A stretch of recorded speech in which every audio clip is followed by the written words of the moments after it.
5, 4, 3, 2.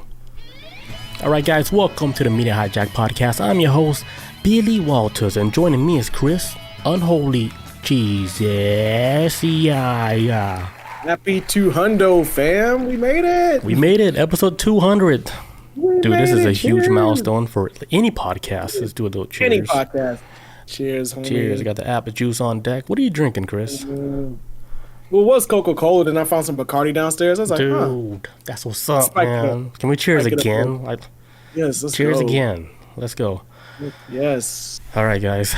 For all our listeners that's been with us for this 200 episodes, I mean, it seems like it went by fast, but if you actually count the years, it was a lot of years. Man, we put in work. We started since, the big COVID-19 happened, so. Yeah. Brought us out of retirement. We was like, yo, it's a calling. We got to talk about this shit. Yeah, it's like, we're back. And then we just talked about the worst topic we could ever talk about. And I'm pretty sure we got blackballed, dude.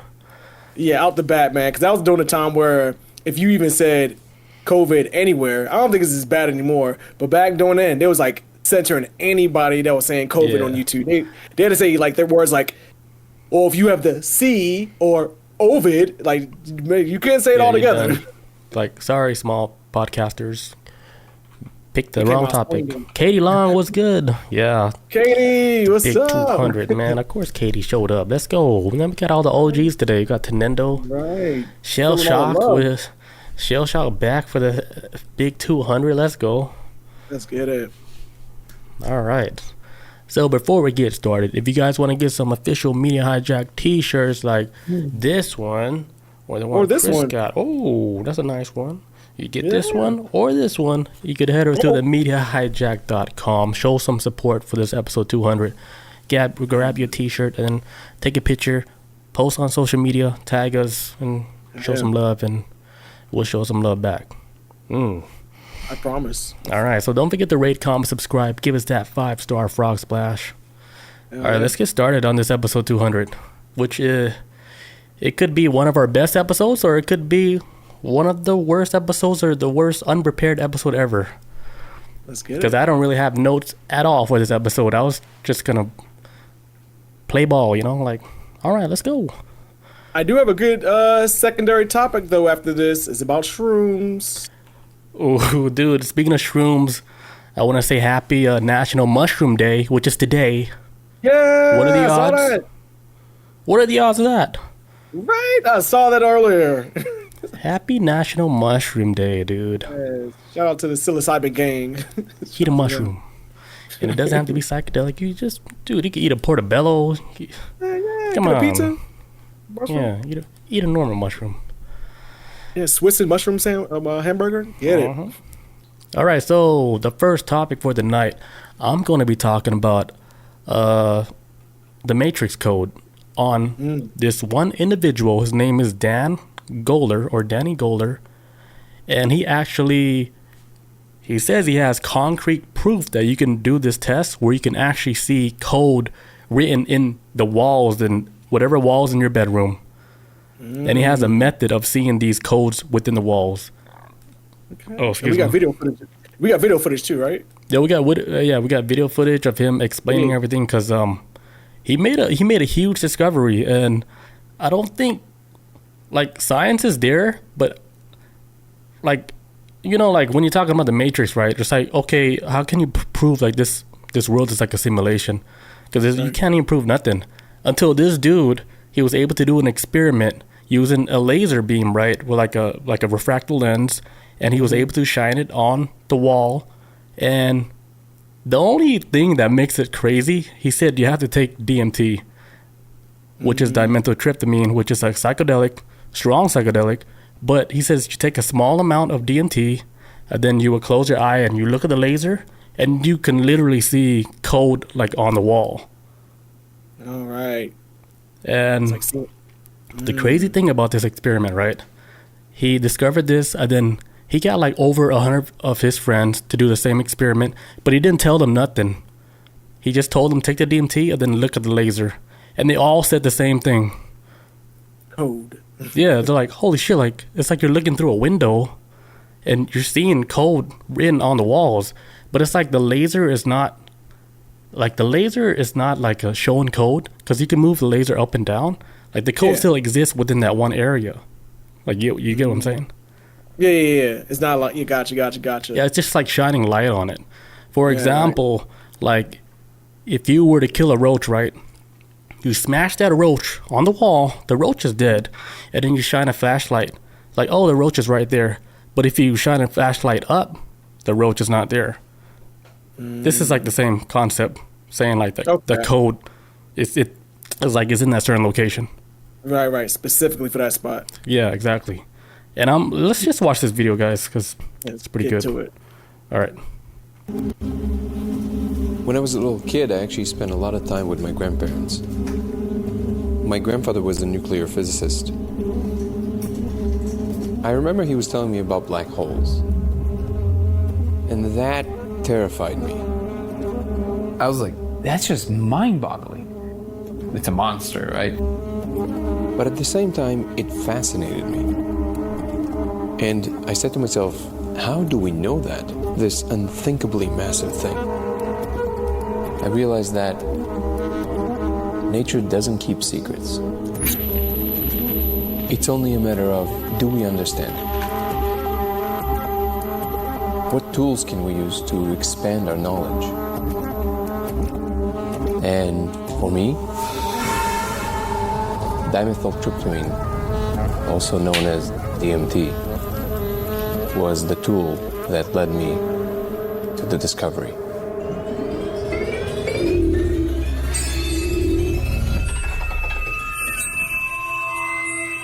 When I first saw the phenomenon, it was like, holy shit!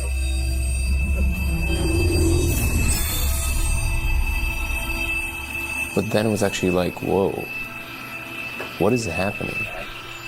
Am I losing my mind? But then I showed other people, and things kept getting weirder. Just for the record, I haven't told him anything. Okay, just tell me what you see. Oh my God, come on. Wow, what the fuck? Holy shit. I just saw something. Yeah. What the fuck? Oh, I see that. I feel it. I've been under the influence of mind-altering substances a lot, but I've never seen anything like that. Whoa. I showed over 100 people, and I kept asking myself, how are all of us seeing the same thing? Oh my God. It's changing shapes right there. The laser was revealing numbers and letters running in a pattern. They're almost like this big here, and it looks like code. It looked like programming code.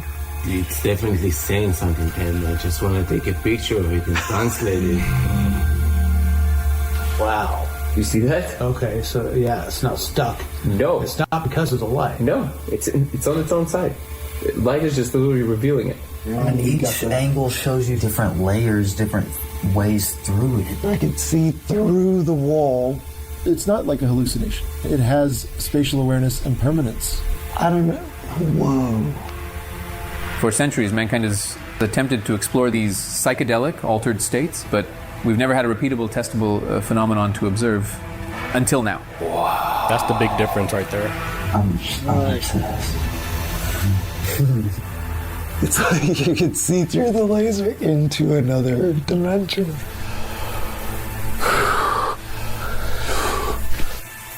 I mean, like, take yourselves to that. Like, I just made a connection that nobody made before, which is a simple connection.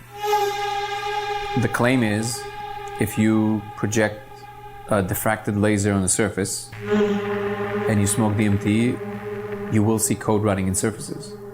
Yes, like in the Matrix. So there are a few possibilities. One, I lost my mind, which is the coolest losing your mind ever in history. the second option is that This is the biggest discovery of humankind. If anybody ever asked themselves what it would be like to know you live in the Matrix for sure, well, I know for sure. I'm convinced. So where do we go from here? All I know is it's about to get crazy. Dude, how crazy is that? Even watching it again, I get goosebumps just watching it. He did the shit right as far as like explaining everything, because he done this research years ago, but it never got traction because I don't think the delivery was there, right? Mm-hmm. So then my sister Bob was actually the one that sent me this video on Instagram. Really? And, you know, the video, it had like half sound and then half of it was off, but it already caught my attention. I was like, holy shit, I gotta find out more about this dude. YouTube. So I went through freaking a rabbit hole, man, and I found him, and then I was like, holy shit, how do you build this laser? And is it possible if I can do the same experiment, not using DMT, but using just like psychedelic mushrooms? Yeah, right. Because, you know, I'm gonna be honest here. I'm scared of DMT, dude. Real shit. It's almost too extreme for me, man. I don't know if I can handle that. It's too. I think like it's like you, to me when I watch shit about DMT, it feel like it's like you're not falling off of a ledge, but you're like leaning over a ledge, and DMT's holding your shirt, and you're just looking off. You got nothing to catch. You just kind of like, okay, I'm not falling, but I'm seeing like if this shit lets me go, I might be dead. That's why I feel like it's too scares me on that level. It's the only reason why it scares me because I've done acid before, and acid scared the fuck out of me. It's insane how strong and how visual it is, and I'm like, holy shit, if DMT is like a level above this, I don't want no part of that.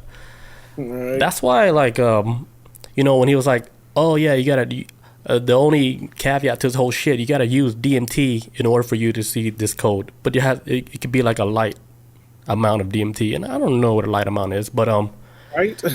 The shit, it really did call my curiosity, because I did ask the question, like, hey, is it possible if you can do like a regular mushroom dose, then you could do the whole laser experiment, and then you can see this codes written in the walls and stuff? Mm-hmm. You know, nobody replied, but I came into his stream. He did a live stream just a few days ago, where somebody in the chat asked him, they said, hey, like, is it possible to do this on mushrooms? And I was like, thank God somebody asked this question. Right. And then he was like, he said it's possible, but you have to do a full dose of mushrooms. Like, you got to do at least like 3.5 to 4 grams of mushroom in order for you to probably experience like the same thing that you would see if you're on like a light DMT trip. Stu Jersey, man. We got OG Stu Jersey in the house. What's up, bro? Dude, we got everybody today. Oh, the gang's all here. Are you guys going to come back for 300? But yeah. So like that whole shit, it, like, dude, I never went to Amazon so fast to look for a laser. Like, just not any laser. The laser he was talking about, you know what? Let me play it. It's like a 650 nanometer laser with a refractor, which makes the laser like big enough to where, like, it's wide enough to where if you put your eyes on it, right, and you're tripping out, you can see the code written inside the freaking wall, dude. Crazy as hell. And I was like, man. fuck. I was like, say no more. Let me see these codes. Man, I'm like this. If the wall's made out of that, everything is made out of that, man. That's like the Matrix when it was like. That's what I was thinking. I was like, dude, you know how like some people walk through walls? You know how I say that so casually? But let's say, right? Let's say you're able to put your hands through a wall.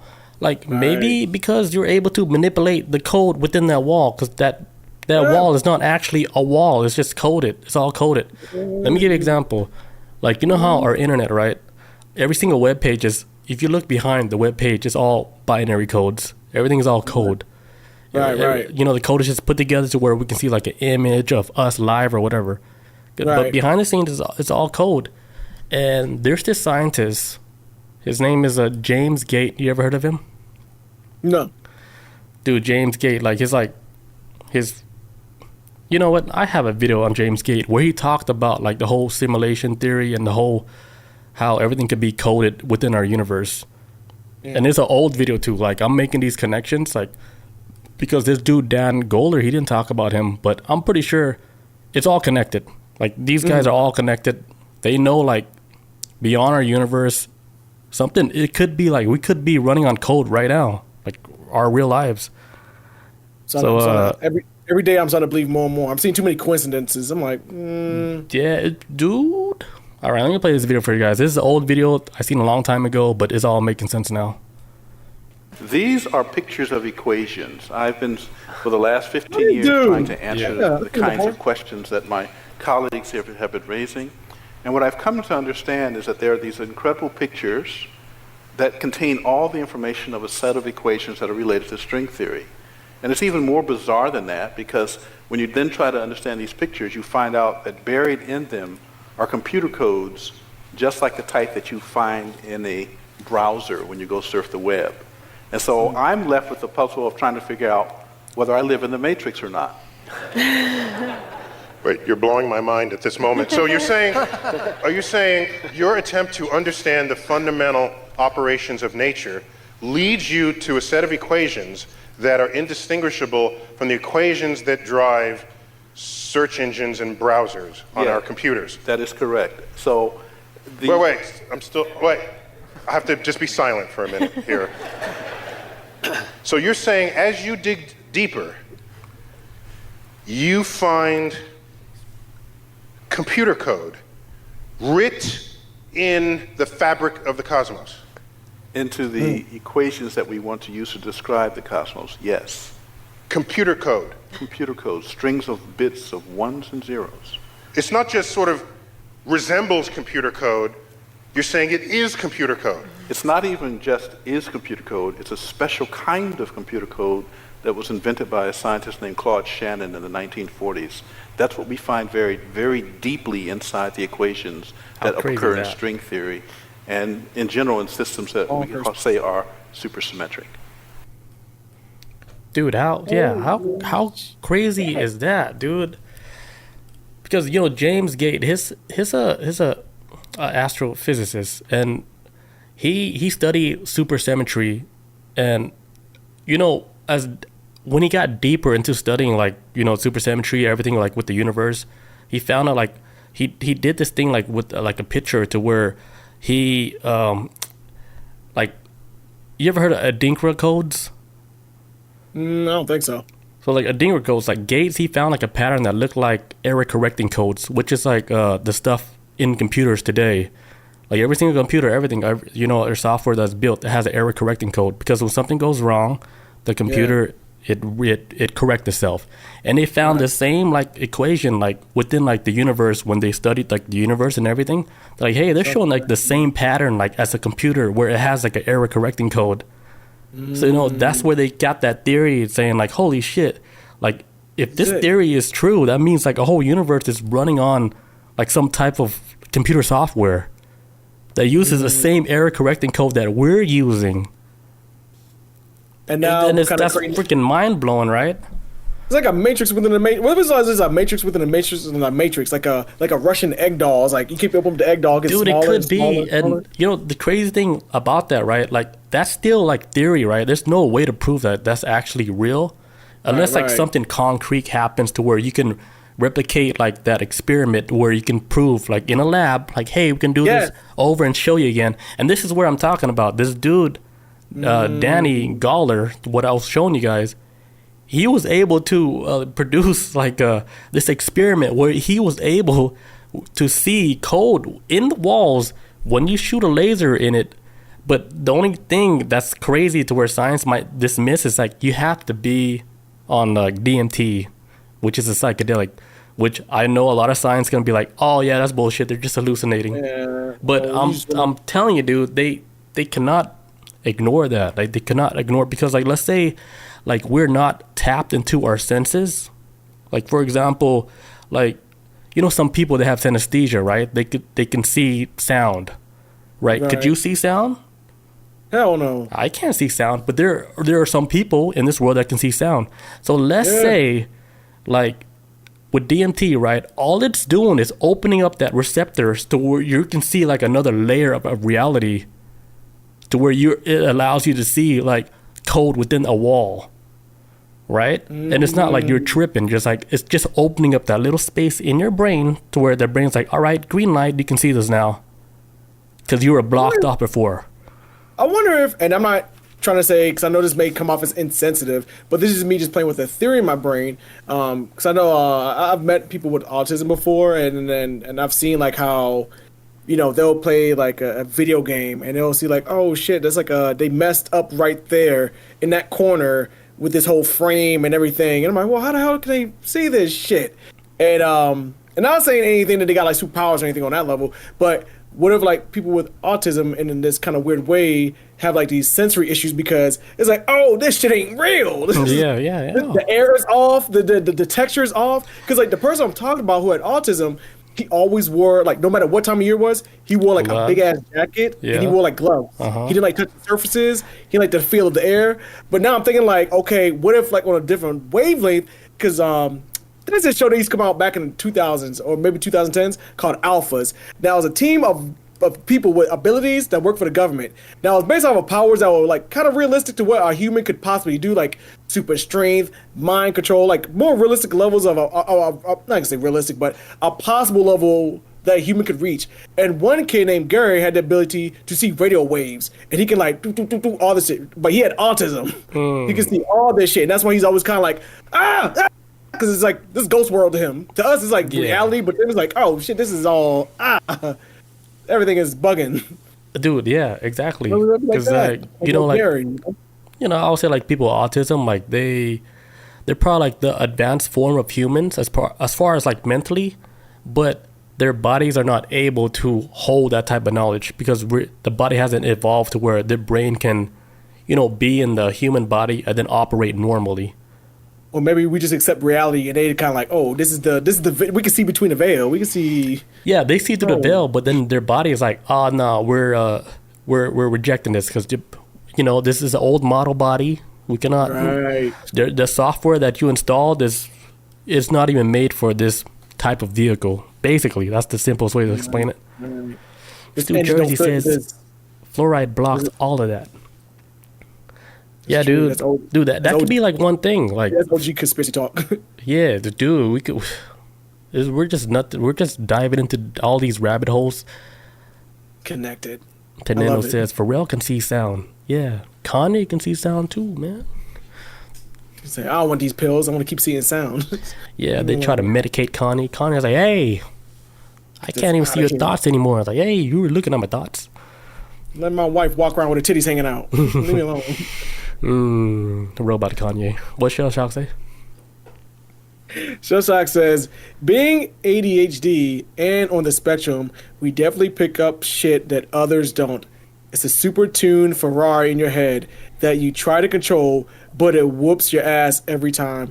I've always wondered if I had ADHD when I was younger, and maybe even as an adult. I have an issue with kind of focusing a lot, and I kind of like, I just go instantly off somewhere else. But I pick up on things like specific gestures, how people are in a situation. I'm like, oh, they're kind of like uncomfortable with this conversation we're having. Let me kind of like steer it in this direction. Even though other people probably don't see it, I kind of catch like little stuff like that. But anything else, I have issues with focusing like on anything. Yeah. So I don't know if that's part of like an ADHD, but growing up, I feel like ADHD was always kind of just labeled as like, oh, you're just a daydreamer. That's like the most like fucking boomer answer to your issues. Like, oh, you just daydream too much. But no, I have a fucking issue with focusing. Here's Ritalin. Take that. Shellshock's definitely ADHD, game recognized game. For real, but I realized this not too long ago. Like, my fiance was telling me, like, hey, do you think you have ADHD? I was like, I don't know. I was like, I go off track real quick. Like, I'll start doing a task and I'll go get laundry. Mm-hmm. And next thing you know, I'm doing laundry, but I'm like, man, I was just doing dishes. I need to go back and do dishes. But then, I'm everywhere, man. Fuck, I suffer with that, dude. Like, I'd be like, I gotta do laundry. I'm outside where the mailbox is at. I'm like, and there's no mail. I was like, why am I out here? Man, yeah, it's weird. Very strange, man. Laundry put on hold all day. Yeah, I'm like, oh shit, my shit's still in the damn washing machine. That happens to me a lot, man. A lot. But very good analogy with the whole Ferrari thing, though. Shell Shock. That is good. It is. Yeah, dude. Like all these people in the chat got ADHD. It's crazy, man. Right? Share all the pain. You guys are okay now, right? Like a good coffee, a good Red Bull. I don't do none of that shit. My brain is just designed on that way. Dude, I don't like Red Bull. I don't like It's coffee so like lucky. that. My brain is like, not even a machine no more. That shit's like a junkyard. There's so much shit. My brain is a junkyard. All right, let me show you the next video on this guy. He's gonna be talking about the lasers now. But what if I tell you that without any Neuralink, you can actually produce the same observation over and over and over again? The same exact one. In fact, no matter how many people stand in the room at the same time, they would see exactly the same thing. So here's the secret.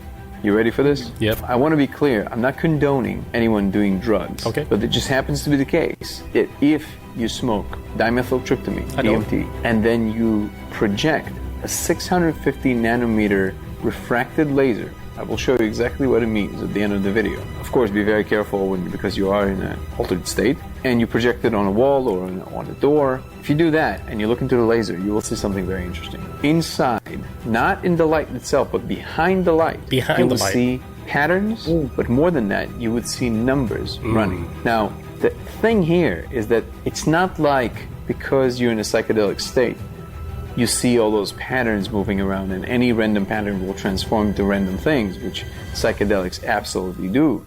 You will see something very coherent. And if you move the laser, you will notice that it's not moving with the laser. The laser, in fact, is moving across a sea of information. It's like it's shining through. It's showing us what's behind. If you look inside, you will notice that it's a different frame of reference. It's on a different plane. So if this is the end of the door, the laser is shining right here, whatever is inside is not moving when you move the beam of the laser. It has real coordinates in space. It's very clear. You can identify the motion, you can identify the qualities, and you can talk about it in just as real terms as you can talk about a table or a chair in the room. Now, I showed this to many people at this point, and this is how I have the confidence to say that this is actually there. What is the actual nature of this? I have some strong speculations, and also I've gathered some extra information that tells me a little bit more about what I think it is, but I can't pretend like I fully understand. I'm putting it out for the world because I've approached a few researchers with this. Some got interested, but for the most part, I feel like it falls on flat ears. Now, it's completely understandable because, I mean, at the end of the day, think about the claim. The claim is crazy, and I would probably react the same. In fact, I would never entertain something like this as true unless I would myself see it. Wild, right? Yeah, man. Like, you know how he was saying, like, what you're seeing, like it's like coherent, right? Like, it's like you were describing a chair, like, oh, the chair has 4 legs, right? And then you call your friend over. Your friend's like, you ask your friend, hey, how many chairs the legs have? 4. It has 4 legs. It's like that. It's like, it's not subjective no more. It's not like you know how you take a psychedelic trip, you're explaining your psychedelic trip, but only you know that shit. But somebody else, they don't know what the fuck you're talking about. This is a big ass red line. Yeah, they're like, what? Like, yeah, you're on a spaceship? Get the fuck out of my face. Like, that's different. That's something like subjective. That's something like you can only personally describe because that's your personal experience. Man. The difference with this, right, with the whole laser thing, it's not subjective. Like, you're actually like seeing something. Like, for example, I tell Chris, you know, like, I look at this part in the wall, right, with a laser shot at, and I'm describing a number like 1, 2, 3, 4, 5, A00, whatever. And then I write it down. I don't tell Chris about it. Then Chris, he takes a small dose of like DMT, right? I'm like, all right, look at this particular spot. Tell me what numbers you see. Chris writes the same number, and then we tell Shell Shock, hey, come look at this. We're not going to say the number. And we all write the same exact thing. Same shit. Wouldn't that prove like, hey, there's something coded within this reality that we cannot explain anymore? If our numbers were different, I'd be like, okay, they're just high. You could probably get away with that. But we see the same shit. If the numbers are same eyes, same eyes, it's not subjective. It's all coherent shit. We're all seeing the same shit.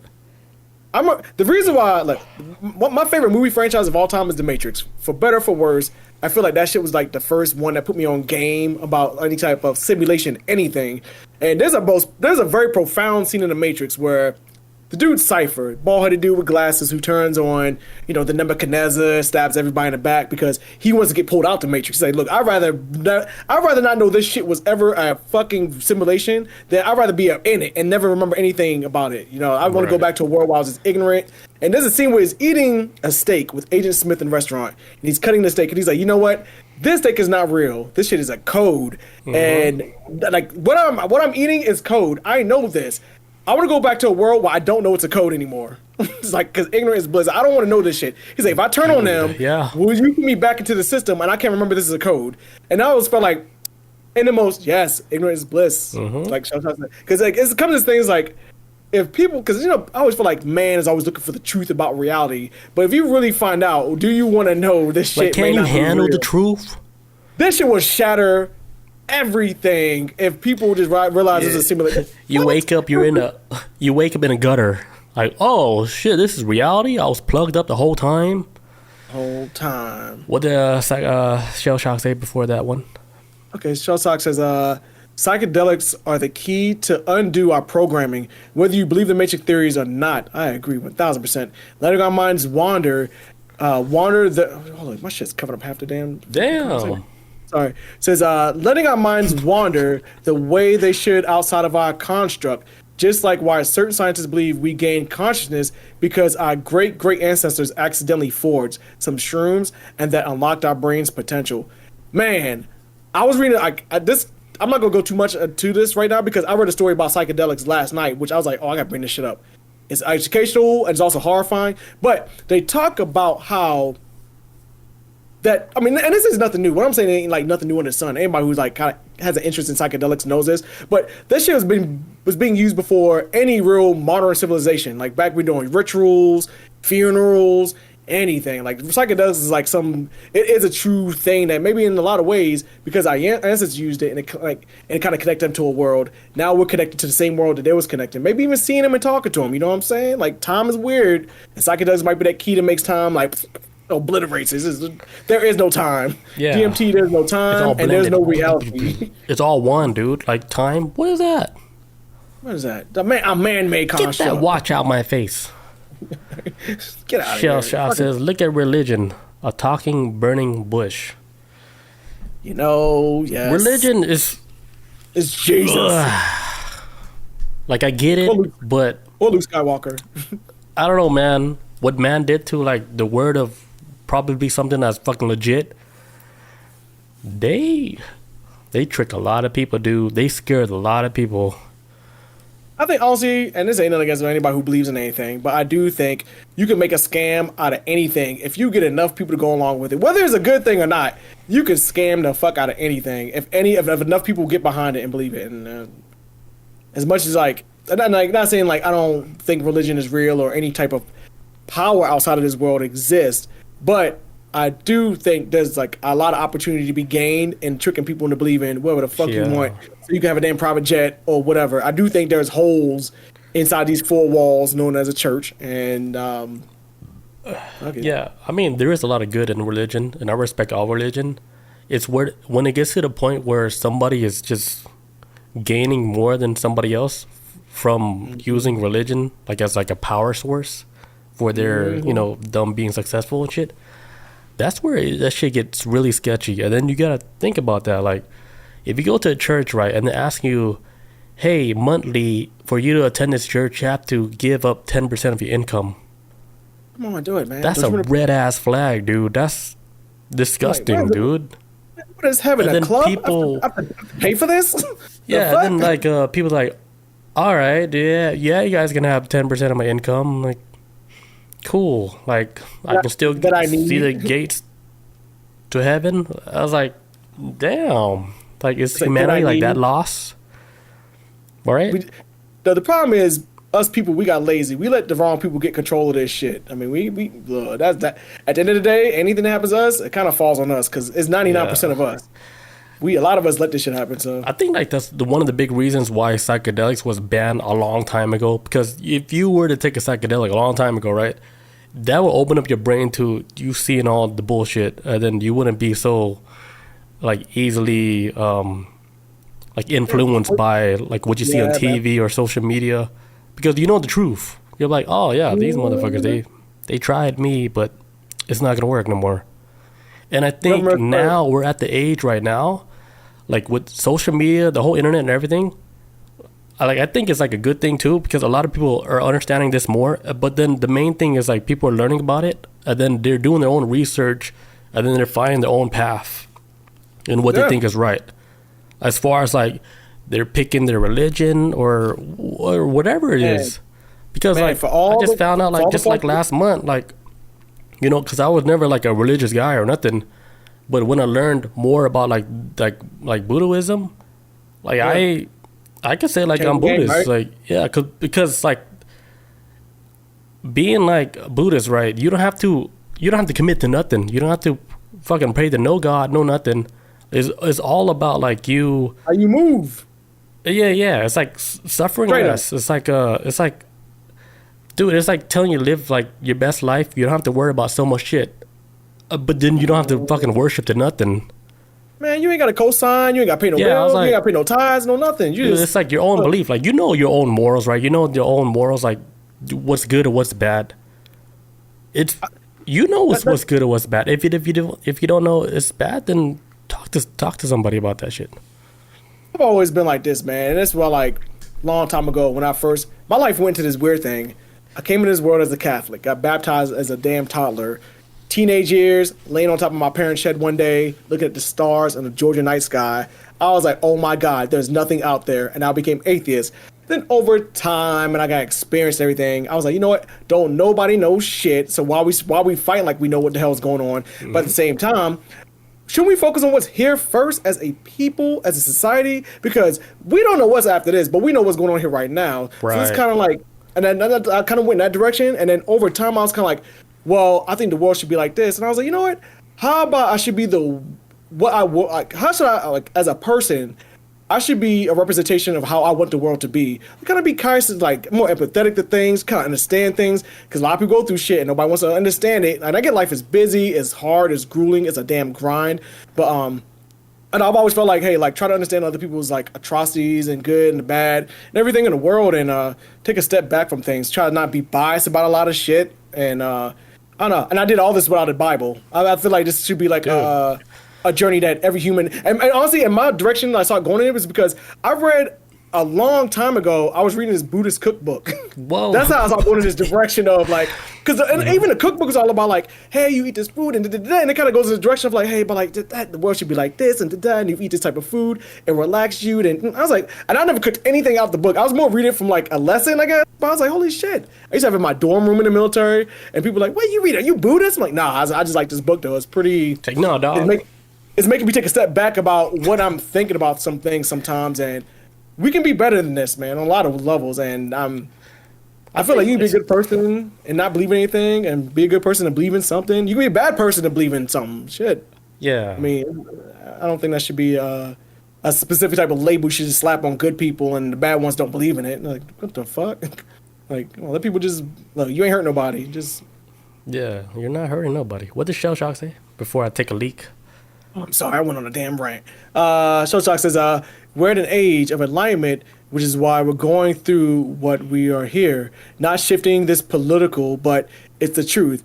I've been bought and sold and used for control and hate. The masses are too educated and elevated to keep falling for it. Real shit, man. For all the faults and errors that the internet has, it has opened up a new doorway to people kind of like make their own choices on a lot of things. Even to a level about trying to understand how they feel. Like, oh, okay, why do I feel like this? Oh, shit, maybe this is who I am as a person. And maybe explore more, because look, there's a reason why these small towns in rural America are dying off and these churches are collapsing inward. Because a lot of people leaving these towns, and the internet, for all its faults and purposes, it is giving people like other options to just either believe in a God or not believe in a God. And you might find yourself along the way too. And it's scary, man. When I first became atheist, I got scared as shit. I was like, oh my God, what if I'm wrong? And over time, I started seeing how religious people acted. And I'm like, oh, they're going to hell. If there's a hell, I promise you they're going before me. So. Yeah, you're not wrong. Anybody say the atheists, they're not wrong. Because, look, at the end of the day, who knows, right? Don't nobody know. Like, and there's nothing wrong with not knowing, man. Yeah, just try to learn. You're like, if you know what's good and what's wrong, like, just live your life like that. You know what's good and what's bad. Live your life, live a good life. Don't fuck Easy. with people. Like, don't fuck their whole train or whatever. Like, leave people alone. Do your own life and what makes you happy. Chase what makes you happy. Don't be miserable. Shell Shock says, please let us ascend to the 4th dimension. I begin there. Dude, word on the street, we're already there. Big dog. And then this podcast, we're talking about what's happening right now. Like, I think we already ascended to the 4th dimension. Like, the knowledge that the dude, Dan Goler, where he acquired this knowledge. I'm going to show you when I get back to taking a leak. Because he came across something to where it made him say, hey, let me just look through a laser while taking DMT. Because that's random, right? Mm-hmm. You don't just... Very random. Usually when people take psychedelics, they're like, all right, I'm going to listen to some music. So I'm going to fucking vibe out and just take a trip. I'm going to go for a hike. Nobody. I've never heard nobody say, all right, I'm going to take a fucking psychedelic trip and I'm going to look at the laser on a wall. Not into it, it'll blind me, but I want to see yeah, not directly, but I'm gonna look at the laser at the wall. Nobody never said that. So taking a flashlight. When I be right back, we're gonna talk about that. Be right back, guys. Yeah. All right, and we're back. All right, so the next video I'm gonna show you is gonna be like where he made a breakthrough with his research and stuff. I'm gonna just play it. All right. Ready? And then something very interesting happened. What happened? And this is the part where, I'm going to sound crazy to you, like 100%. There's no way around that. If you can sit through this part, then we're good, but I'm going to sound bonkers. I started getting hints from somebody. Like, I believe this whole like numerology thing, which I'm really not big on. For example, I was walking on the street in the middle of the night and I was thinking about this, and then I looked down and I saw, those water and power marked numbers on the floor. At the same time, I was also working on an edit. I'm an editor. I was having a hard time with this one scene where the color just wouldn't match. So I looked at it, and at the same time while I was thinking about this subject, I saw this number on the floor and I was like, oh, wouldn't it be like cool if this would be like match some kind of LUT number that will help me fix the color problem. So I took a picture of that, and then when I got back home, I just put that number in Spotlight on a Mac, not even in a Google search. And what came up was astonishing. The number, the only thing that it matched it with, because it also searches through the web, was a number of a paper that was put out by CERN about the discovery of the Higgs boson particle, about some specific decay of a particle. And what I was thinking when I saw this number was the possibility that light might be able to carry some of that information in the fringes of the halo that it creates. It matched so well what I was thinking about and the paper from CERN. I mean, think about this. The number matches one paper, and one paper only, with that number in the entire internet. That's what it found. Pause on that for a second. That was more than just like some kind of random coincidence of like I saw the number 111 somewhere, right? So I kind of started going down that rabbit hole, and I started uncovering more and more clues like that happened at the right place at the right time. And eventually I arrived at this conclusion that somehow, I don't know, remember the exact trajectory of that rabbit hole, but I arrived at the conclusion that 650 nanometer laser is what you want. And then I think another piece of information came in that told me, well, you also have to refract it. So something about the refraction itself that actually allows you to see that. Dude, how crazy is that, right? So this guy, he's a video editor, and let me explain to you like what is that exactly what he's talking about. He's talking about like LUTs, right? Which is like if you edit videos, like they try to use like these codes. It's basically like a filter for videos. And he said like, because it's a video editor, and he's like, all right, the color is not matching within the other clips, right? So he's like, damn, like I can't find like a LUT or like a preset video filter to match like all these other clips. So he's just walking around his neighborhood, right? And then you know how he like you see like the floors on the ground, right? Where like the water people, they would spray paint the floor for whatever code it is. Like, hey, this is a gas leak or whatever, or a gas line. Okay. You know when they spray paint like the floor?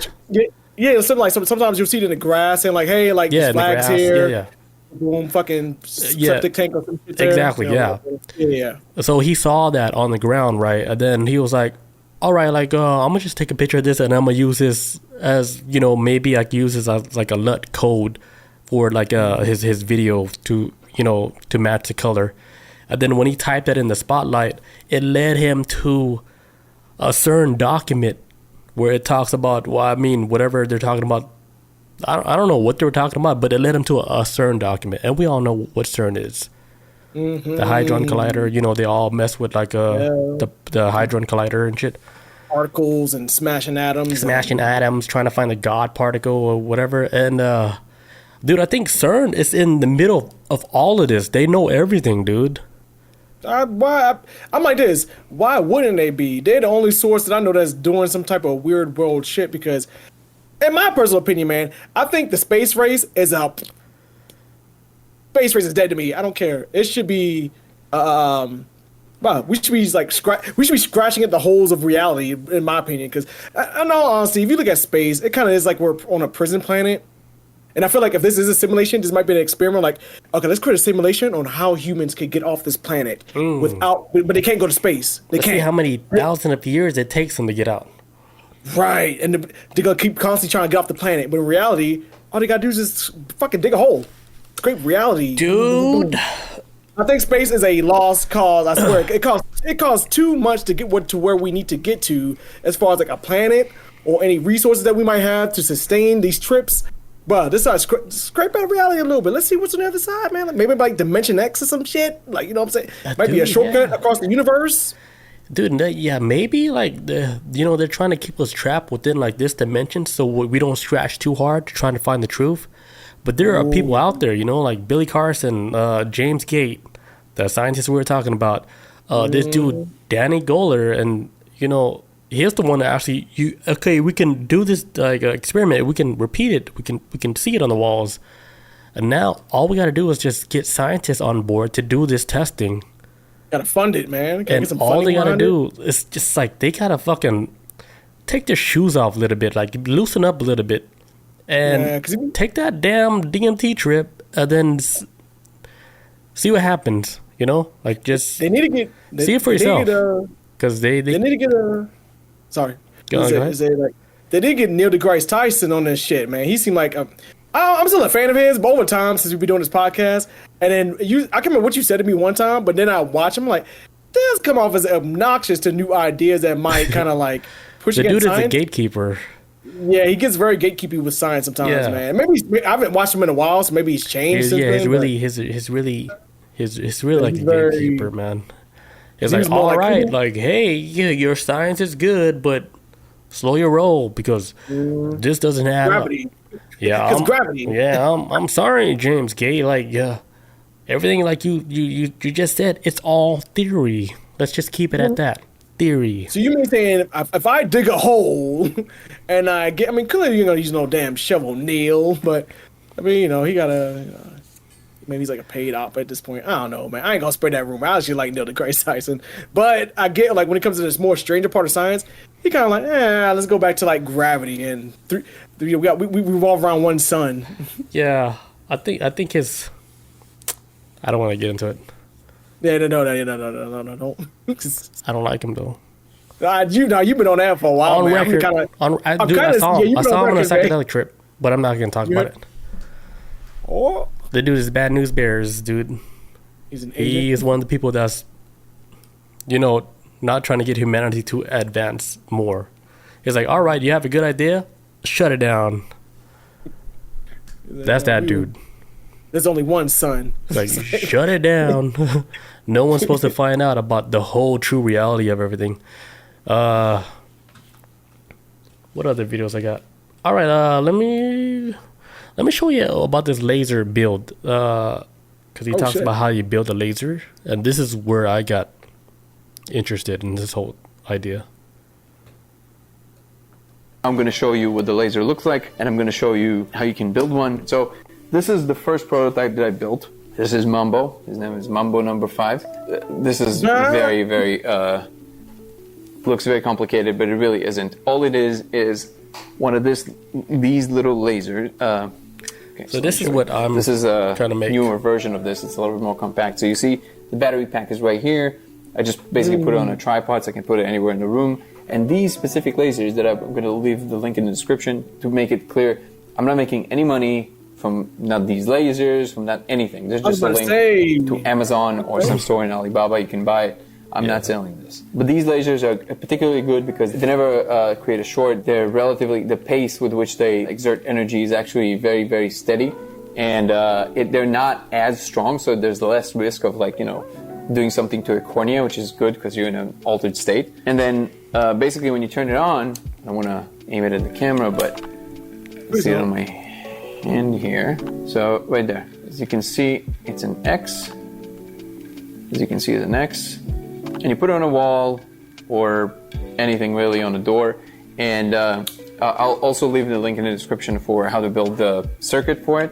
Of course, you can use any laser. As long as it's refracted, it doesn't really matter. This one just comes with the refractor already inside. So all you got to do is build the simplest circuit. And this is essentially just like the official original model that I built because I also added a microscope lens here, which kind of amplifies it a little bit and helps you see, but it's not necessary. But yeah, that's how you build like that laser. Oh man, look. Well, I thought it was gonna be some kind of like Hubble telescope shit. some like, I don't know, that was funded. It looked like something you could just make in the basement and then just go. And I'm glad he was like, it's a simple build for a laser. Yes. You just have to have a 650 nanometer laser with a refractor, and then just connect it to like a 3 battery source. Like it's like 5-volt battery, so you don't. It's not too bright to where it can actually fuck your eyes up and shit. Oh, cool. Because cool. all you're trying to do is just trying to see code while you're on DMT. Basically. Yeah. Like here, yeah, I'm peeking through the veils. Peekaboo. Yeah, and he's just trying to say, like, dude, like, we have, like, hey, just rolled out a bit, just cheered 100 bits, let's go. Just rolled out. Thank you. But yeah, like, he's just trying to say, like, hey, like, this is the way, like, we can see, like, our reality from another perspective. Like, still using, like, a drug, but, like, you can reproduce this, like, in a lab. Like, if you were to try it in a lab, they're like, all right, everybody take, like, 1 gram of DMT. I don't know how you measure DMT, but, okay, take this much of DMT, and then everybody look at this laser, tell me what you see, write it down, right? So if they did that experiment, everybody wrote down the same code that they saw on the same line on the same wall, wouldn't that suggest, like, hey, this reality might be a simulated reality with that? Hey, I'm like this with experiments. Isn't it like, you test it out, and if you get the same repeated thing, then like, okay, this is a legit thing, right? I mean, if you get like people that's come up in there doing DMT and they seeing the same damn numbers of this specific spot, because like how they say the saying of like every snowflake is like just different. Like every so snowflake special. is the same. Yeah. It's all special. What if it's just like that? You can do numbers, and if you have like a sequence of numbers, you can do it in like 1,000,001 different ways. You can put it in a specific set of and it can be organized in a specific way. Let's say if you got 5 numbers, you can probably get it you could probably rearrange it 100 different times before it becomes the same number again. You know what I'm saying? It's weird like that. And what if that's the same with like a specific spot in this wall that's it's like a 6 right here, where it should be like maybe a 7 in most places and other spots, but whatever. Maybe it may not be a 7 at all any other spot. Maybe it's specifically a 6 in this spot in the wall that any other wall you would never find that. It might be right. Like, wouldn't that be crazy, right? If you had like 10 people just saying the same numbers, right? To where you told them, look, wouldn't you freak out and be like, oh shit, like we're not just tripping out psychedelically, even though we are taking a psychedelic, right? But they all, every single person is saying the same exact thing. They're writing down the same exact thing. Yeah. Wouldn't that like come on, science, like clock in, test it out for yourself. Right. Just try it. Try that shit. Yeah. Wrong?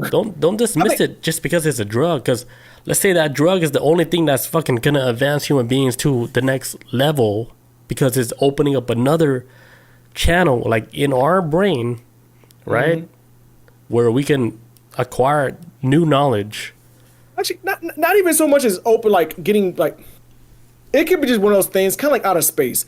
Most people have never or will ever go to outer space, ever.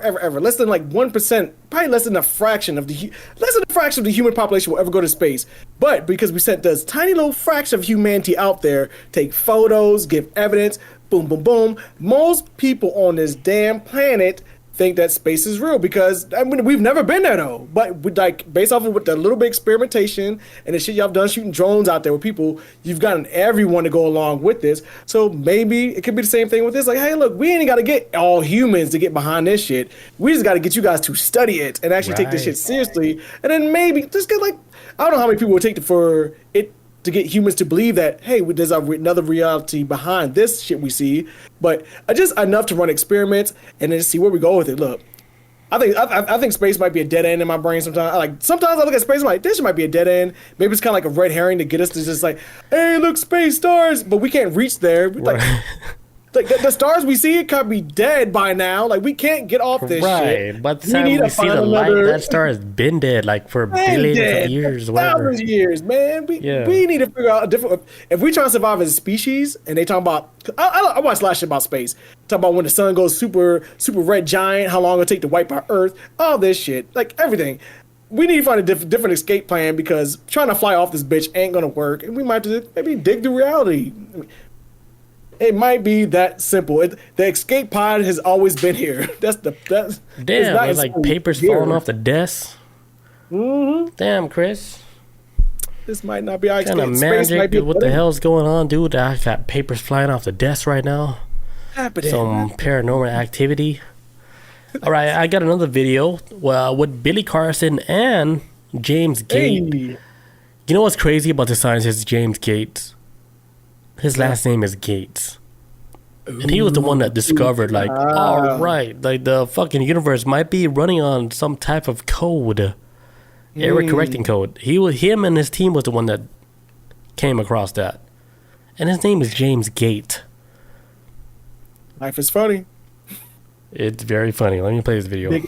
Big ass satire. When you talk about, people talk about the fact that we could be living in a creation, not just spiritual people, but also people just following the science. Oh shit, my bad. Well, when you talk about, people talk about the fact that we could be living in a creation, not just spiritual people, but also people just following the science. Researchers, like myself, looking into what is this realm that we're living in? How was it created? What is the code that's running it? And I think that, from my perspective, it seems as if we're living in something that mathematically is created. Who is the programmer or programmers? I don't know. Did it start spontaneously? Maybe that's also a possibility because, like you said, uncertainty. On the right of that video, that's James Gates. Yeah, it's right. Yeah. With all his white hair and everything. But he was doing like a podcast with Billy Carson. And they're all talking about how the Negro codes is a connection with everything, with the simulation, reality, all that. It's all connecting. And, dude, I swear to God, like when these dudes were talking about this shit, they have no idea what Dan Goler discovered with his experiment with the red laser, with actually seeing code within the walls with the red laser, like shooting across the walls. Right. I swear to God, they don't know about this yet. So, like, what I was thinking, episode 200, I was like, all right, we're going to talk about all this shit. And I was like, how I didn't take no notes on this whole podcast? I was like, all right, I'm going to pull all this information together. The information with Billy Carson, with James Gates, with Danny Goler, and I'm put them all together. And it all aligns to basically like we're living in a simulation, and the proof is in if you are brave enough to take a DMT and then take this laser trip, you could probably see like the whole other side of a simulated reality. And then I was thinking about this shit, dude. I was like, all right, so if scientists, right, if they started taking this shit serious, like they could take their damn shirt off, right? Just, dude, take this shit serious, like just for a little bit. Just take that psychedelic and then see that code for yourself. Right. Without saying like, oh, people that take psychedelics, like you could dismiss them with all fucking psychedelic research or scientific research, period. Dude, take your damn white coat off, right? Take that psychedelic trip, a light trip, and then look at the laser. Look for yourself, right? Look to see if you can see that code for yourself. Like you're looking through a window, you're looking through the code, right? You're looking through a wall. You're like, holy shit! I see a fucking wall. I see a window, and I see nothing but numbers and codes. You know, binary codes. It's like looking through the blinds. Yeah, and then let your colleagues look at that shit. And then start doing your whole study. Like, holy shit! Like maybe, well, you know, we're dismissing this whole psychedelic thing because, like, let's say like our brains are so blocked off. The only way to open it up is just using a psychedelic, because that's like just trying to open up the old channels because your channels are all blocked off. Man, yeah. Psychedelics open up that channel, and then you're able to see all this other shit, right? And then that would probably, like, let's say like a scientist trying to find a cure for some type of like a disease, right? But they can only see disease because they're tapped into like another frequency where they're allowed to see like, all right, this is the best way to treat this disease because I can see it now, like the best way to treat it, right? Oh yeah, they tuned in to specifically that. Basically, like tuned in like a radio station. Yeah, right, man. It's like the frequencies vibrating, like the disease is vibrating on different frequencies. Like, oh, okay, we plugged in. We can see this shit now. Oh, going to the brain. Let's get it. Going right to the brain, dude.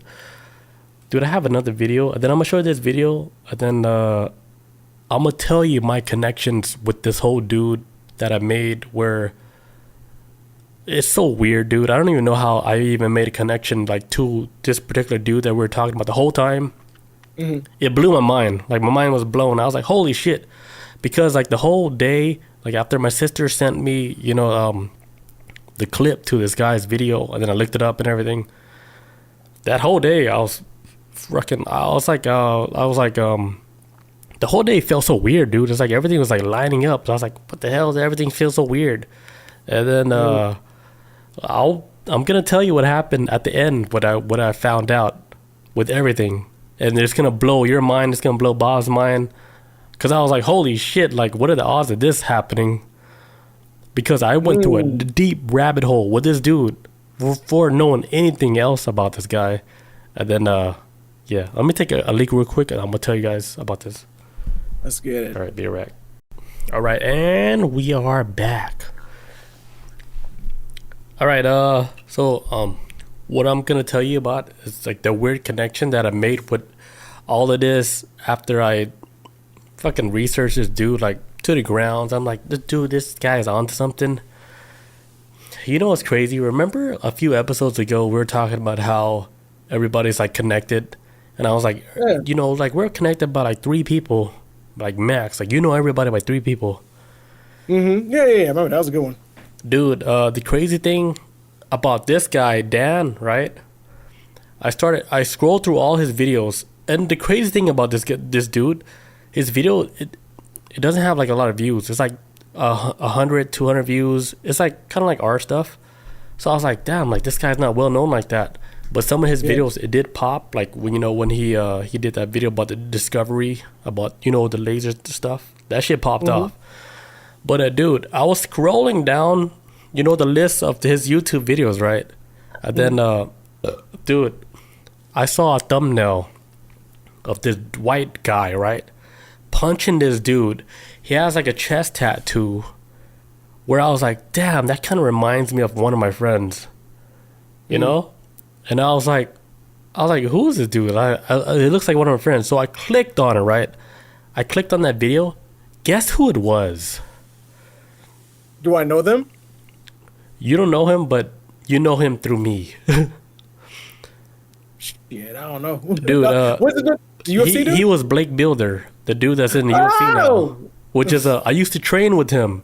I used to train with him in the gym in Stockbridge. We used to train. We did Muay Thai, all that.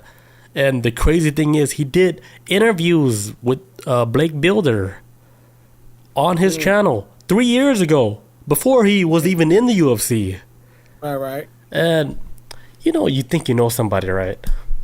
Mm-hmm. I didn't know our dude Blake Builder was into all this spiritual stuff, but he definitely got into like a different mindset that I didn't know.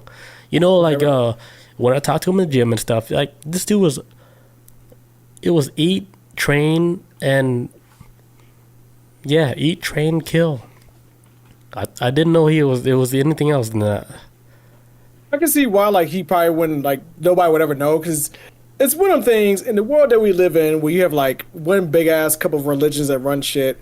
When you come from the outside with some other new ideas, you kind of like, you know, maybe, you know, I ain't gonna really, I don't want to talk about it much, because either they feel like somebody else might not be ready, or it's too much control going on anywhere else, man. You kind of just, like, you know, stick to the corner and, you know, maybe spread the word a little bit. Anybody's interested in hearing it, but I mean, for the most part, I can see why, like, those people wouldn't probably pick up on anything kind of spiritual. Like, yeah, because I had like no idea like he was even in that realm of like spirituality and stuff like that. And then I saw him do an interview, like not just one, he did 2 interviews with this dude, and I was like, holy shit! Like this guy knows somebody that I know. I thought that was weird. Such a connection. The connection's weird. Like I was like, damn, what? I listened to like half of the interview and stuff, and yeah, they were talking about like how, you know, like people that's dealing with like a lot of shit, right? They would take like a mushroom trip, and basically like it would change like their whole life, because it's not like it's helping you, it's showing you what the hell is wrong. Like, we're gonna show you the issues, and then after that, it's your choice. It's you work on it, yeah. It's like people think like psychedelics, oh, they're gonna fix my depression. No, they're gonna show you everything that's bad. You're gonna fix your own depression.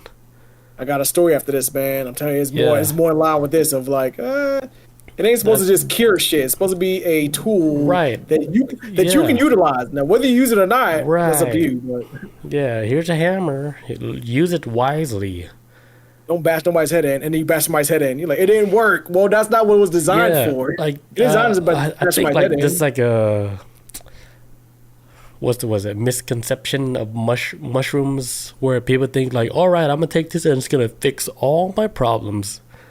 No, it's not. Nobody has the patience to learn. I think the reason why, and this could be just a part of my brain thinking about why people want to like look for I want something that could just cure me from whatever thing's going on in my brain. Most people don't want a mirror hold up to their face. That's the reality. People are like, fix me, but I don't have to address the issues that I have. There it is. Yeah. Sometimes you got to address the shit that you might have in order to understand why you need to move past this shit as a person, as a soul. Mm-hmm. Not even as a person, as a fucking soul. You're really good, man. You might be a psychologist. I went in there one time and I was like, I need to quit smoking cigarettes. And it doesn't happen immediately because people look like for instant gratification when it comes to taking shit.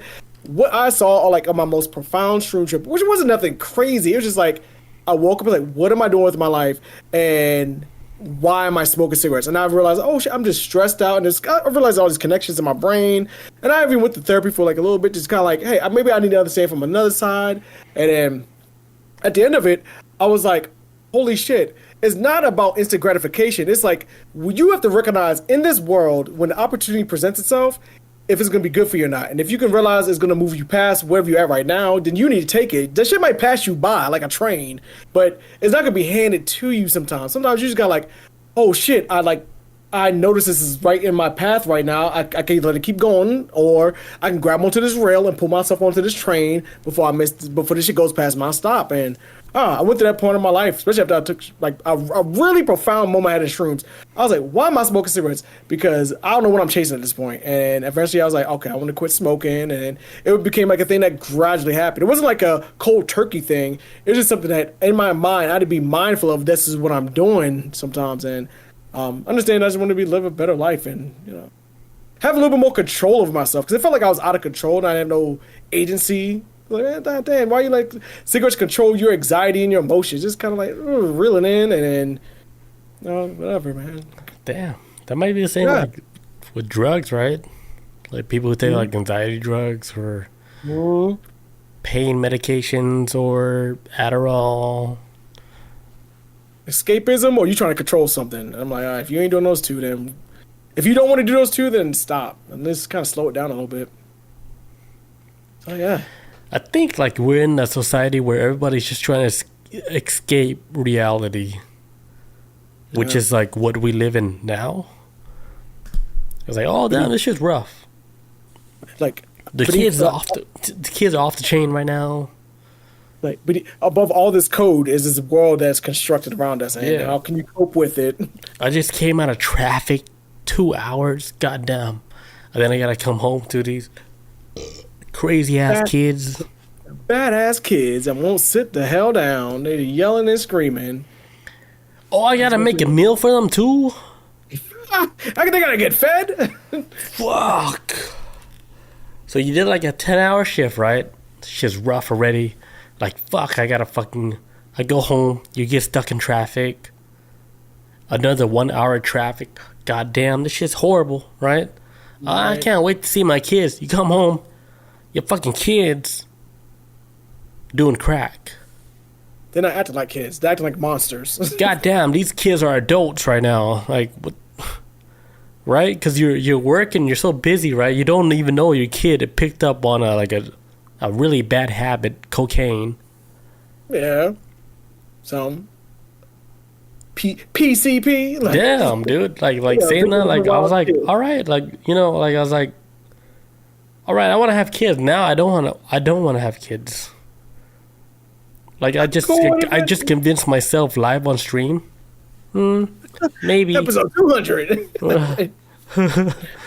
Kids might not be for me. Yeah. I think the reality is Elon, you got some kid robots? robot babies.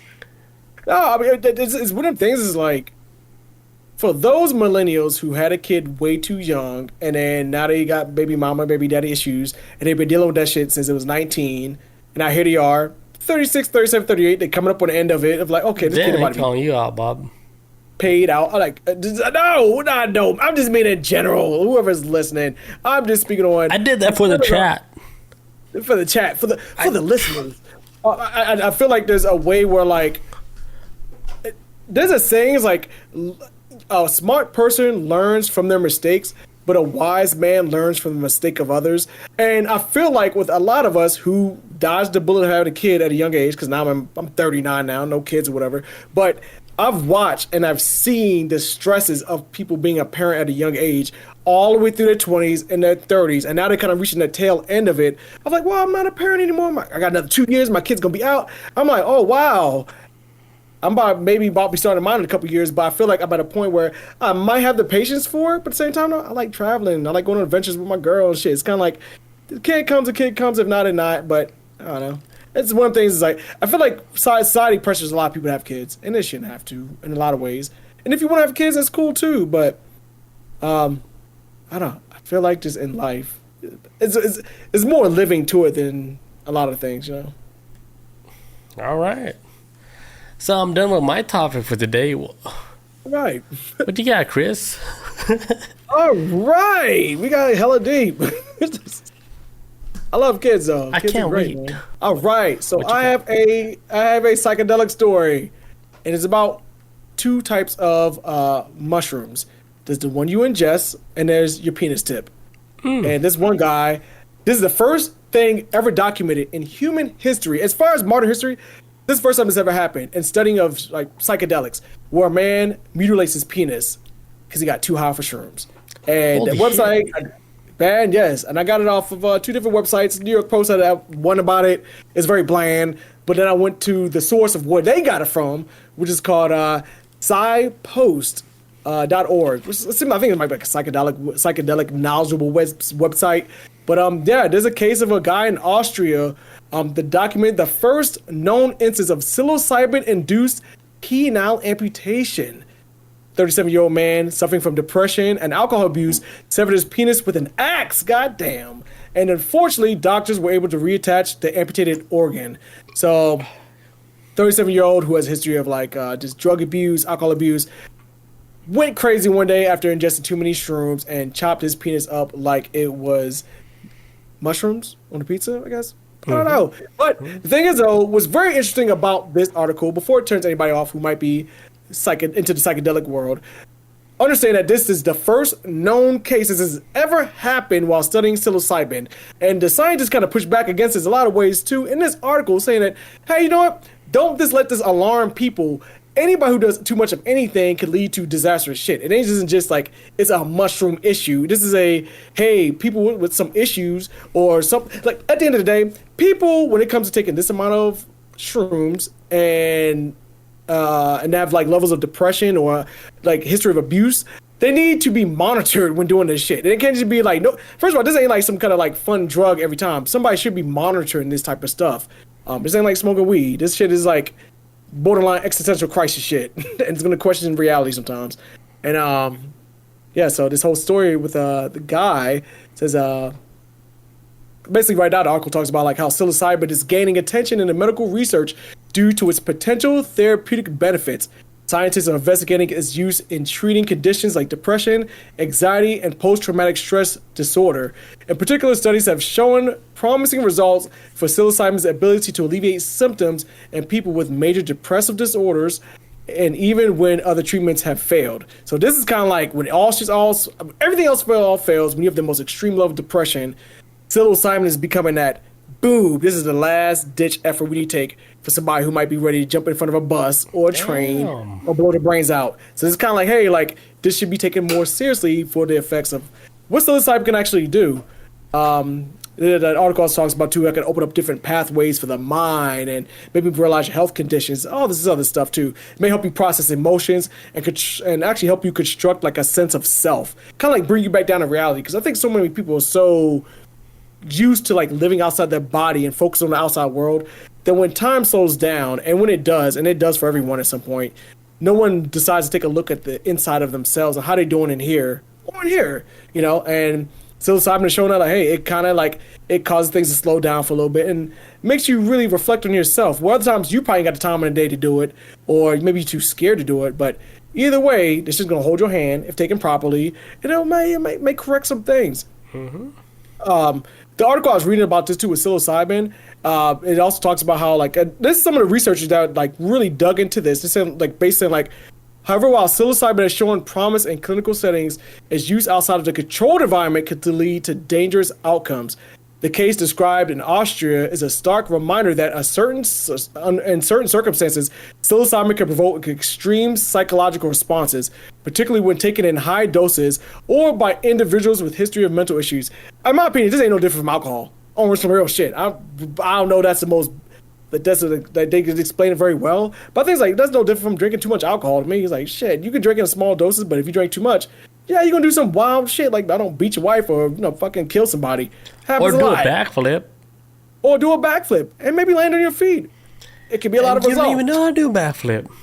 Results may vary. But read this article talking about psilocybin. They kind of describe like, okay, yeah, well, like it could maybe like at times like if more research was funded into this, maybe it could cure people. And I thought about this for a while, and this could be taboo. And a lot of people's not gonna believe this shit. Maybe in about 100 years when humans are already slow the fuck down about this. But I do think that I'm saying this is episode 200. This is gonna be probably kind of problematic right now. But I do think humanity might need to slow down when it comes to coming after, and I'm not saying this because I like this, but when it comes to maybe like pedophiles, I think more research should have to go into it. A lot of people have knee-jerk reactions about wanting to blow up pedophiles' brains out or kill them in the most inhumane way, but I do feel like we need to study this and kind of like rewind it back a little bit with pedophiles, because pedophiles create pedophiles. Like a lot of these people that are pedophiles are usually coming from a background where they themselves were molested, and I feel like maybe psilocybin on some level might be able to. I'm just thinking out there as far as like because the research I was reading about with specifically psilocybin is that, hey, it might be able to take the brain back to a second and then kind of like kind of reboot it in a way and then correct hey, I do have a fucking problem, or maybe I might need to fix this. And on an extreme level, I think like, what if in the future, as evil as pedophilia is, maybe it's not as evil as it is a awful medical condition that as us as humans, because to this day, therapists, everything's saying like, well, if you're a pedophile, you cannot be cured. There's no cure for this.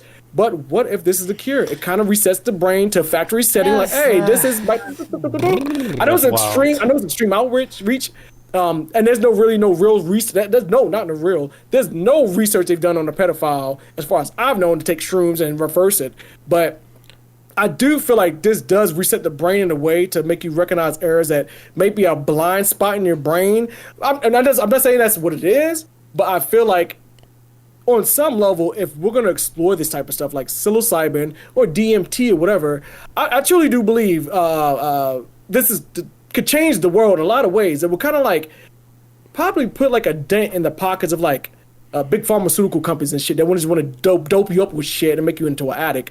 I do feel like there might be another alternative to maybe it could actually kind of fix people on some of, because it's not addictive in any stretch of the imagination. Right. It is a very course correcting. It might be too course correcting for some people who don't want to, take a look at themselves in the mirror. And dude, like the whole psychedelic trip is like showing who you are. Like this shit, it will take a shit on your whole personality, everything. What are you doing? That's all it says. What are you doing? What the fuck are you doing?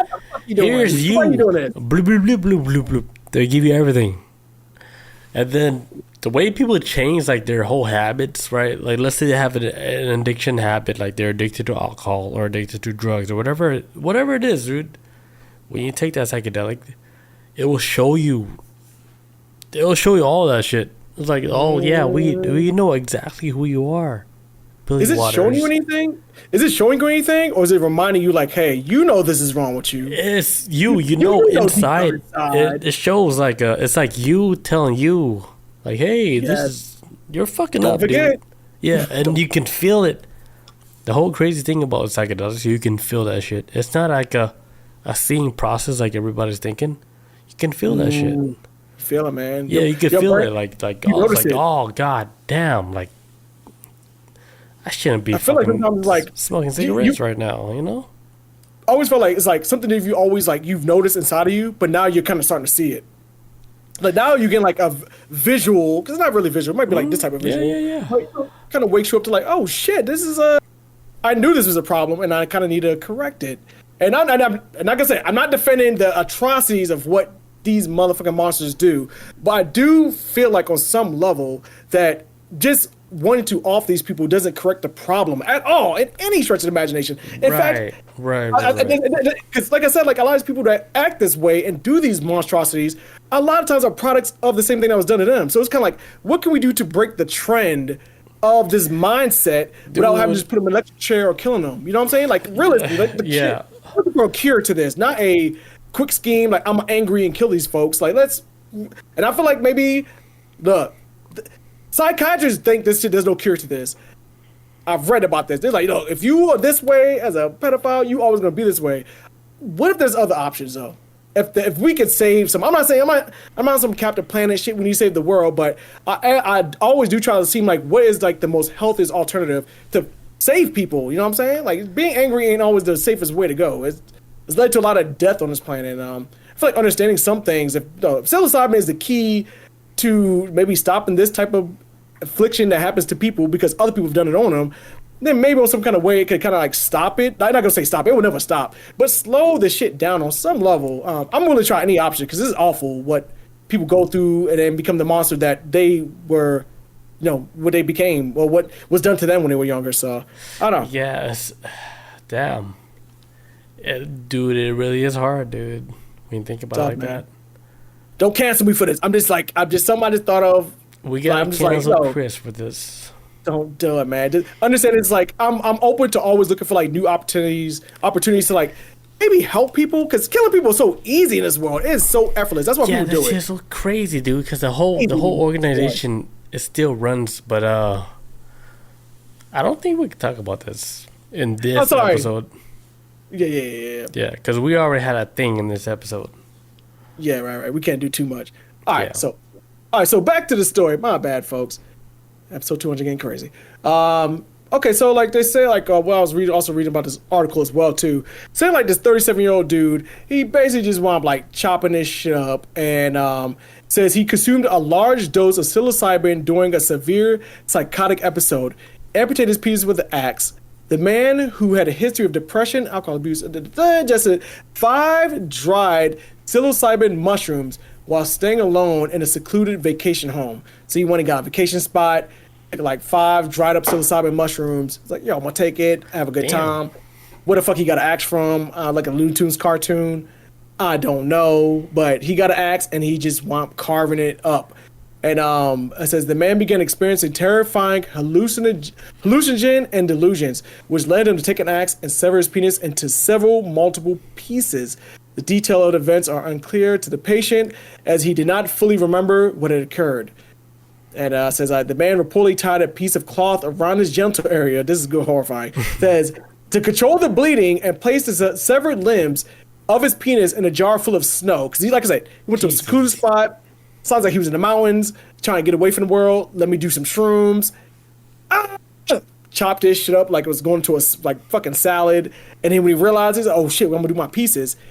I'm assuming he went out in the snow, grabbed like a jar, because he put it in a jar full of snow. He probably went outside, filled it up with snow, because he was like, oh, I need to freeze it. And then put his pieces in there, went right over to the hospital. Jesus Christ. Yeah, so like I said, like this is the first documented instance of psilocybin, yada, yada, yada. They call it like Kills-Gore syndrome, which is a rare but extreme event, often involves self-inflicted injury to genitalia that can be associated with a range of psychiatric conditions and schizophrenia. So they're saying like he had a prior condition of cling sore, and basically he's like, okay, this extreme thought process, the trip basically took it off the rails. Like, so whether, I mean, just not something you can really blame shrooms for. It's kind of like with somebody with his condition, maybe he shouldn't be taking shrooms. So it's not like it's a bad thing. Right. It's just ended with his condition. Nah, just, you could have, I don't know, had a beer or some shit, I guess. I'll just take it slow. But it says, despite the limitations, case reports play a critical role in advancing medical knowledge. So they're basically saying like, majority of research shows that psilocybin has shown that the drug is relatively safe when used in controlled environments and professional supervision, which is damn sure. I feel like that's like that with a lot of stuff. Despite the limitations, case reports play a critical role in advancing medical knowledge.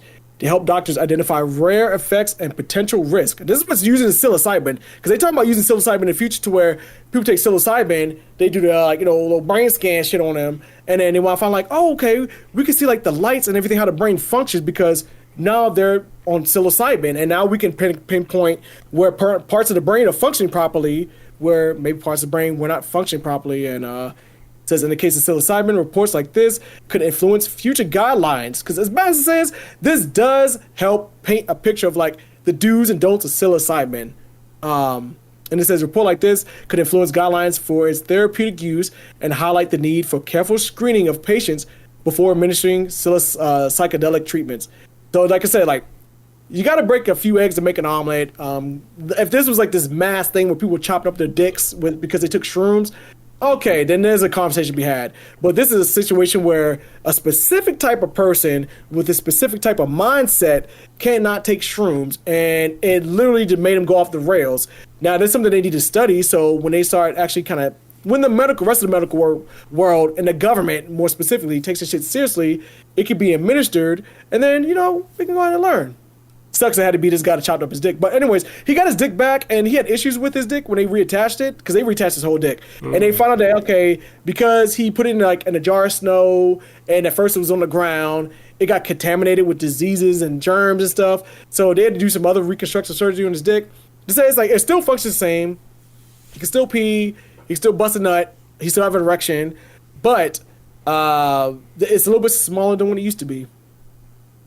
It's not as long as it used to be, but it still functions as a dick, and that's the world we live in now. Psilocybin, these things are going to happen with any drug. I'm glad they're taking this shit seriously, because alcohol, you do anything you want with alcohol, and they ain't trying to test that shit anymore. They're just like, oh, you drunk, you're drunk, you kill as many people as you want, yada, yada, yada. But I don't know, psilocybin's like, it's leaning to a direction of like, hey, this could be a tool, and I'm glad like some people came out in this article to kind of like, protect it. Like, hey, look, issue. We're gonna study it.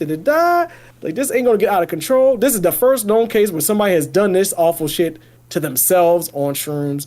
What which the news article I originally read it from tried to demonize shrooms, I think, and then that's why I kind of went to the original source. I went to the original link. I was like, let me read something that's Who's like less trying to biased. demonize shrooms? Let me hear it.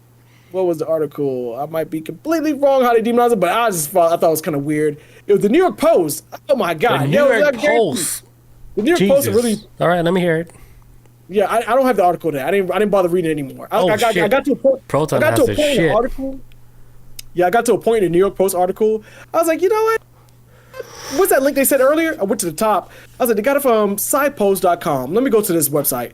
I went there, and this is more like, hey, this is a horrible thing that happened to this person. Right. But this has never happened before. This is this kind of new phenomenon, and this is the case that we studied off this person and why they are this way. So, yeah. All right. Dude. Oh? This was an awesome 200 episode. Thank you, everybody, for joining us. I hear dogs barking outside the door. So we got to end this episode short for the 200 episode. But I appreciate everybody for joining us tonight on episode 200. Because we did. I mean, I felt like this episode was pretty solid, right? Oh, yeah. Despite all the bumps we had. Dude, there was a lot of bumps in the beginning. But if you guys are listening to us, on iTunes, it should be all cleaned up. Oh, yeah. Thank you, everybody, for joining us for episode 200. We'll catch you guys next week for the Halloween episode. Are we dressing up? We're dressing up? Yes. Yes. I got something. I'm going to go out shopping. Yeah, don't tell me your costume because I haven't even thought about my costume yet. But might have some. Yeah, so next week we're going to do all Halloween ghost stories. I got pictures of real ghosts. Personal pictures. So we'll catch you guys. Yeah, Ruby. The photo. That one. Yeah, that's the only real photo I got. It's that time of year, folks. Yeah, that's the time to share that photo. All right, guys. Thank you guys for joining us tonight for episode. We'll catch you guys next week. Peace out. Adios. See you guys.